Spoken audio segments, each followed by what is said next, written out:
Hello दोस्तों, स्वागत है आपका आपके अपने यूट्यूब चैनल एग्जाम विद साथी में। दोस्तों, अगर आपने समावेशी शिक्षा की पहली 2 क्लासें नहीं ली हैं तो सबसे पहले वो पहले 2 क्लासें ले लीजिए, फिर उसके बाद में इस तीसरी क्लास से जुड़िए। हम आप लोगों को यूपी टेट का फ्री में सिलेबस पहले भी हम डिस्कस कर चुके हैं। उसके बाद में हम यूपी टेट की सीडीपी की क्लासेज अपने इस यूट्यूब चैनल पे फ्री में प्रोवाइड कर रहे हैं। तो आप लोग हमारे इस चैनल से जुड़ जाइए। अगर आपने हमारे चैनल को सब्सक्राइब नहीं किया है तो सब्सक्राइब कर लीजिए और हमारे इस वीडियो को लाइक कीजिए तथा अपने अन्य साथियों तक भेजिए। तो देखते हैं, समावेशी शिक्षा के तीसरी क्लास में हम लोग पढ़ते हैं कि नेप के बारे में पढ़ते हैं, जिसको कहते हैं नेशनल एजुकेशन पॉलिसी, राष्ट्रीय शिक्षा नीति 2020। पूछ सकता है कि 2020 राष्ट्रीय शिक्षा नीति कब आई, इस तरह से क्वेश्चन बन सकते हैं। तो देखिए, आप लोग स्क्रीन पे देखिए,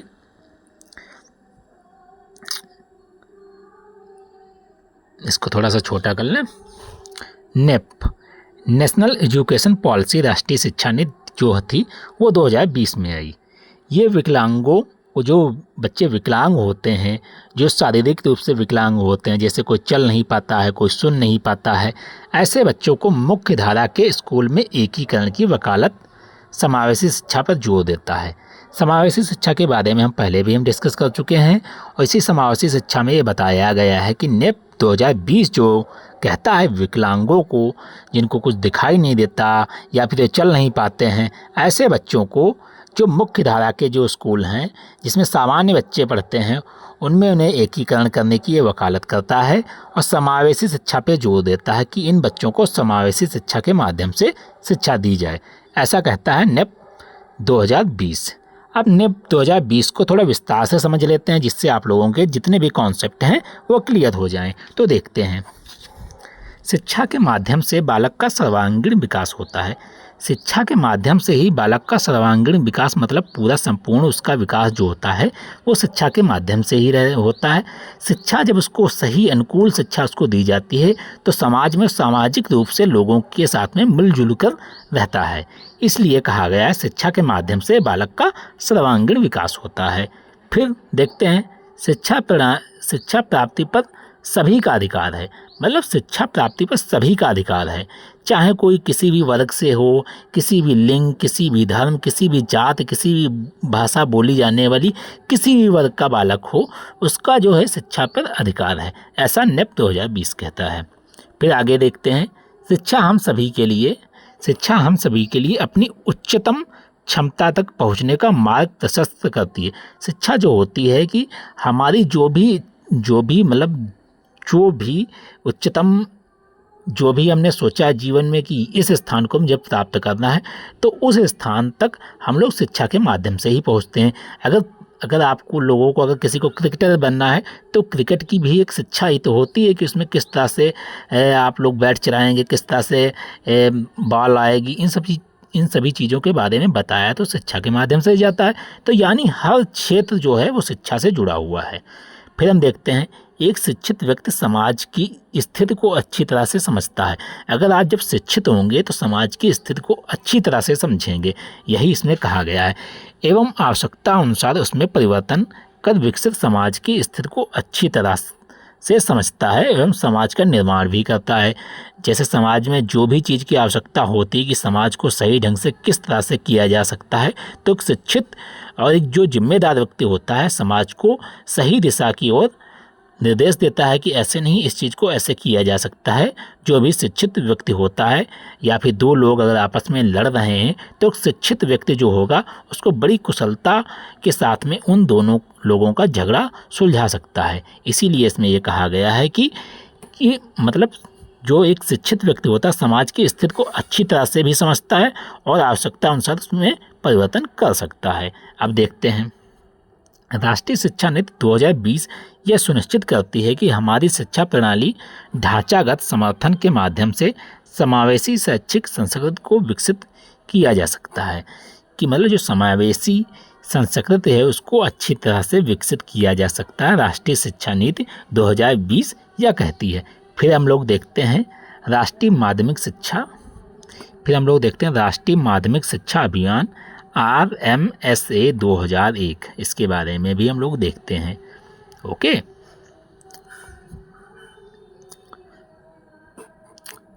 RMSA माध्यमिक विद्यालयों में गुणवत्तापूर्ण शिक्षा तक पहुंच में सुधार पर ध्यान केंद्रित करती है।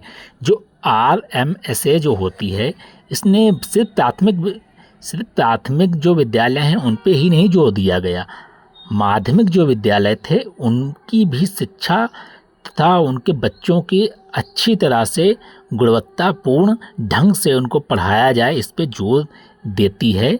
कौन देता है? राष्ट्रीय माध्यमिक शिक्षा अभियान, जो कि 2001 में आया। अब हम लोग देखते हैं कि the national trust for welfare of person with autism cerebral policy mental retardation and multiple disability 1999, इसमें क्या कहा गया है, इसके बारे में थोड़ी सी चर्चा हम लोग कर लेते हैं। तो उसमें क्या कहा गया है प्यारे साथियों? इसमें कहा गया है कि इस अधिनियम के कारण नेशनल ट्रस्ट की स्थापना हुई। कौन से अधिनियम के कारण? इसी अधिनियम के कारण जो 1999 में आया, स्थापना हुई। जो मानसिक मंदता का मतलब होता है जो बच्चे अन्य बच्चों, जिनके मानसिक मंदता का मतलब जिनका IQ लेवल 70 से कम हो, ऐसे बच्चे जो होते हैं मानसिक मंदता वाले बच्चे कहलाते हैं। और बहुविकलांगता, जिनके अंदर बहुत से विकार हों, जैसे कि किसी को सुनाई नहीं देता, चलने में दिक्कत, इन सभी जो बच्चे होते हैं विकलांगता वाले व्यक्तियों के लिए काम करता है। यह जो अधिनियम जो आया इन सभी बच्चों के लिए कार्य करता है। फिर उसके बाद में हम लोग देखते हैं आगे। अब हम लोग देखते हैं rehabilitation council of India act 1992, जिसको कहा जाता है RCI। तो पुनर्वास का अर्थ क्या होता है, इसके बारे में भी हम लोग जानते हैं। रिहेबिलिटेशन के माने होता है पुनर्वास। देखते हैं पुनर्वास के बारे में। ये जो आया 1922 में आया RCI।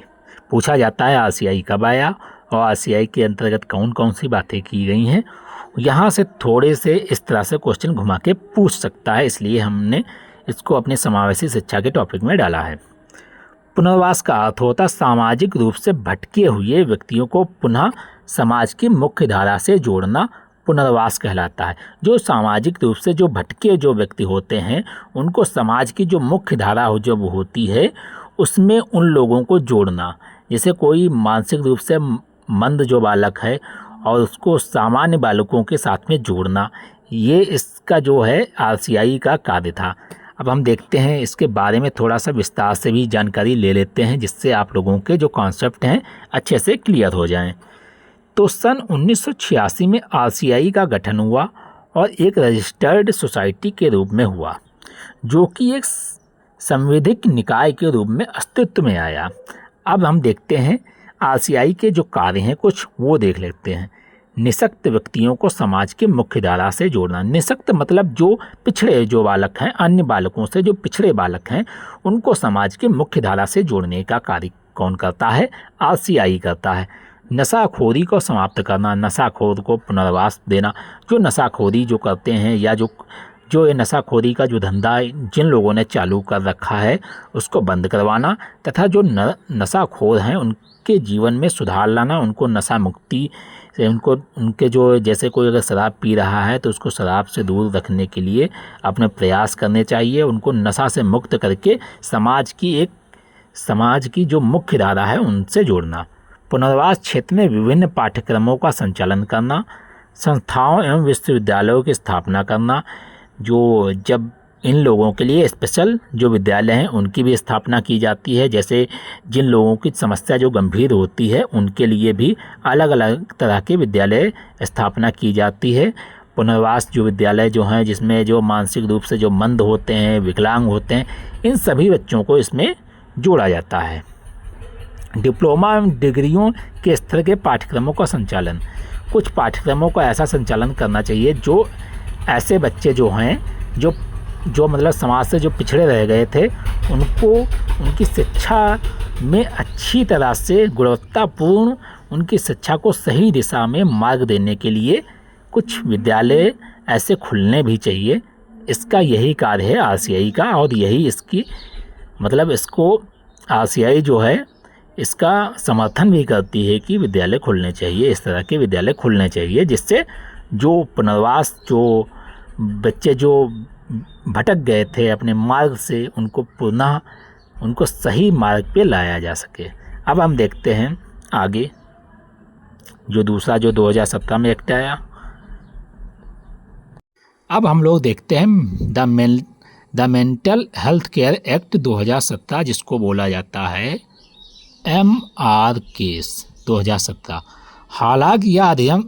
हालांकि यह अधिनियम विशेष रूप से विकलांगों के लिए नहीं है। ये विशेष रूप से विकलांगों के लिए नहीं है।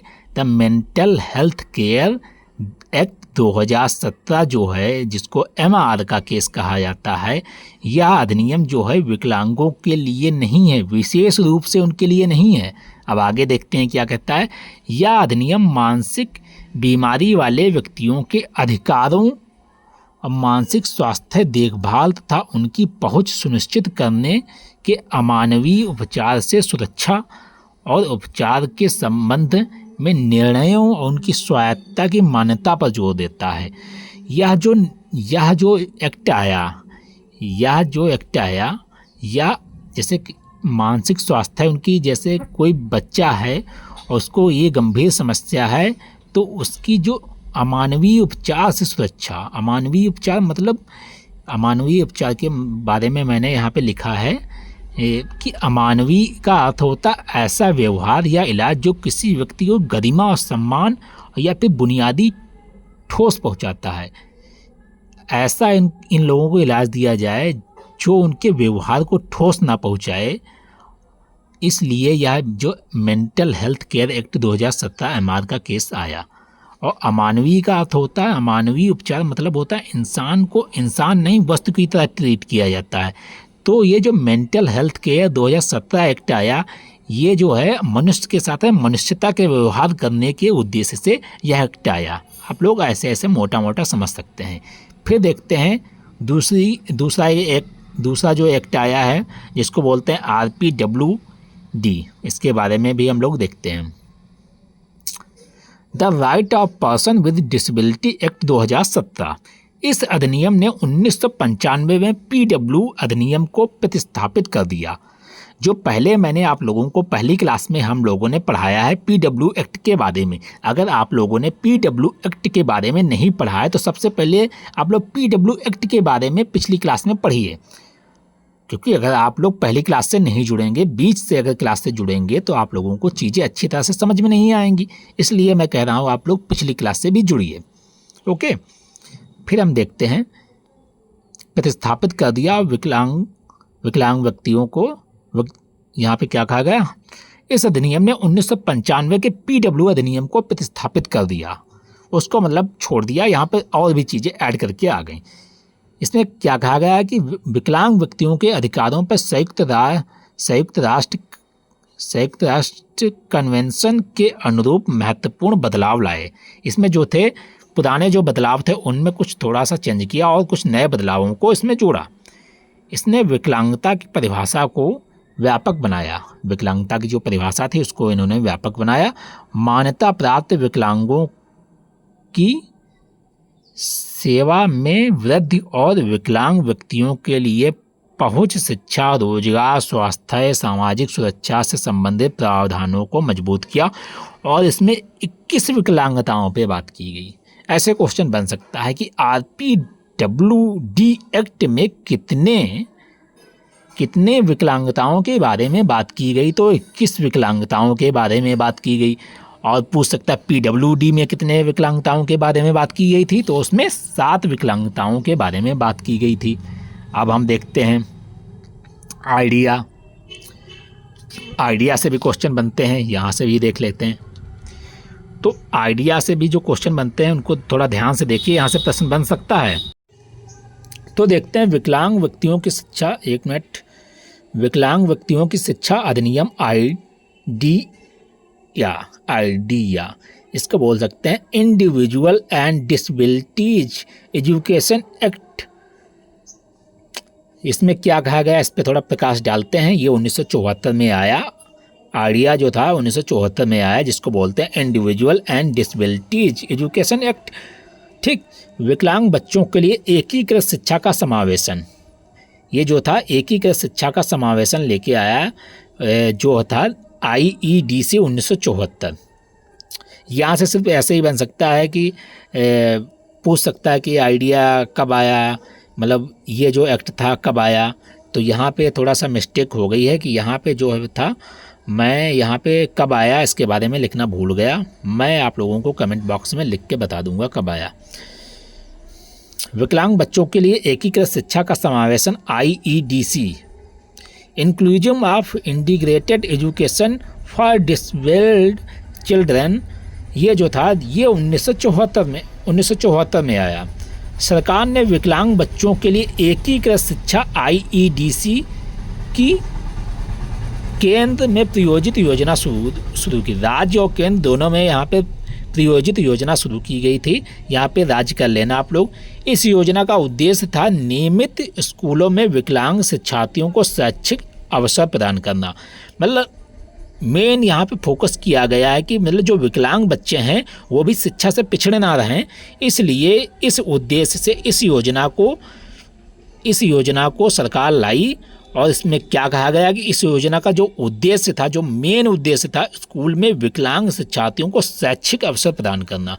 जो विकलांग जो शिक्षार्थी थे उनको शैक्षिक अवसर प्राप्त करवाना, यही इसका मुख्य उद्देश्य था।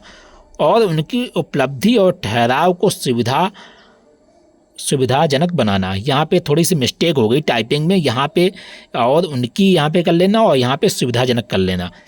तो IEDC योजना विकलांग बच्चों की शिक्षा के लिए व्यापक प्रोत्साहन और हस्तक्षेप प्रदान करती है। व्यापक जो है प्रोत्साहन प्रदान करती है IEDC, और सही दिशा में जो विकलांग बच्चे हैं उनको शिक्षा मिल सके, इसलिए ये जो है IEDC द्वारा ये प्रावधान लेके आया गया। आशा करता हूँ आप लोगों को जो मैंने आज की क्लास में बताया है वो अच्छे से समझ में आ गया होगा।